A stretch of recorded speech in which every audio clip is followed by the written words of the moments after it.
Welcome to Kabbalah Daily, where ancient wisdom meets modern life.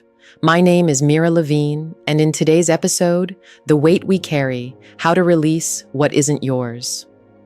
Have you ever felt exhausted at the end of a day, even though nothing major happened? You weren't running a marathon, you didn't climb a mountain, yet your body and mind feel heavy, as if you've been dragging a weight you can't even see.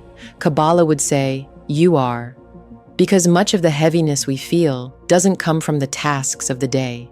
It comes from carrying things that aren't truly ours. Think about it. You take on your coworkers' stress because they're overwhelmed. You absorb your friend's anger because you don't want to upset them. You carry guilt from the past, replaying old mistakes even when no one else is asking you to. You even carry worries about the future, as if your anxiety could build a bridge strong enough to hold tomorrow. But here's the truth. You can't carry what isn't yours to carry. And the more you try, the weaker you become for the things that are truly yours to hold. A real-life mirror. I remember speaking with a woman who described herself as the fixer in her family. Whenever there was conflict, she stepped in. Whenever someone was struggling, she offered to solve it. At first, she thought this made her strong. But years later, she found herself burned out, resentful, even sick. When we looked closer, it wasn't love driving her. It was control. She believed that if she didn't hold everything together, it would all fall apart. But that belief was costing her the very love she wanted to give. Kabbalah teaches that the vessel, the soul, is designed to receive light, not to hoard burdens. When you carry what isn't yours, the vessel cracks. When you carry what is yours, your growth, your intention, your choices, it expands. What we carry versus what we don't. Life will always bring weight, responsibilities, duties, commitments. But there's a difference between carrying your own responsibility and carrying everyone else's pain, guilt, or fear. Imagine climbing a hill. You have your backpack, it's heavy, but it's yours. Now imagine picking up every rock you see along the way because you think you should.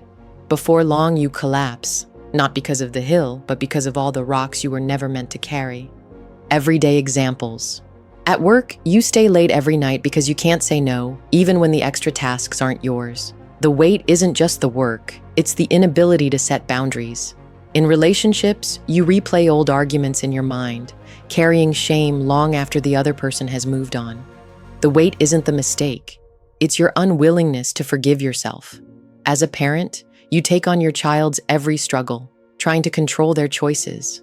The weight isn't their life. It's your refusal to trust their journey. The Kabbalistic lesson. Kabbalah teaches that real growth happens not by carrying more, but by carrying wisely. The vessel doesn't expand by hoarding. It expands by refining. So how do you know what's truly yours to carry? Look at your intention.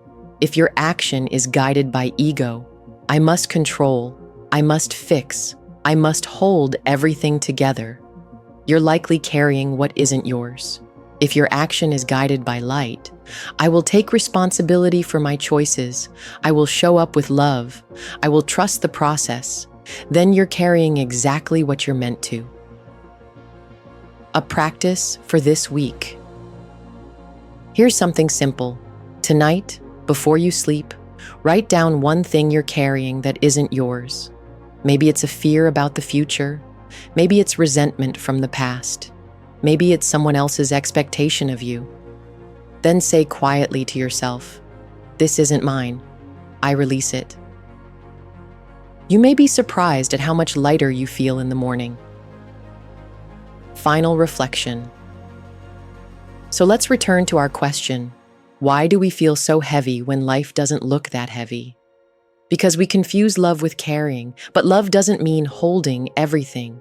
Love means holding the right things.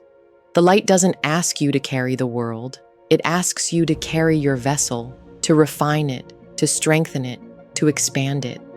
And when you do, you discover something beautiful. The less you carry what isn't yours, the more space you have for what truly is. Thank you for tuning in to Kabbalah Daily. When you have seen everything, Comment, "I am ready to receive," as our secret sign that you are a true follower of Kabbalah. If this sparked something in you, subscribe and like for more weekly insights.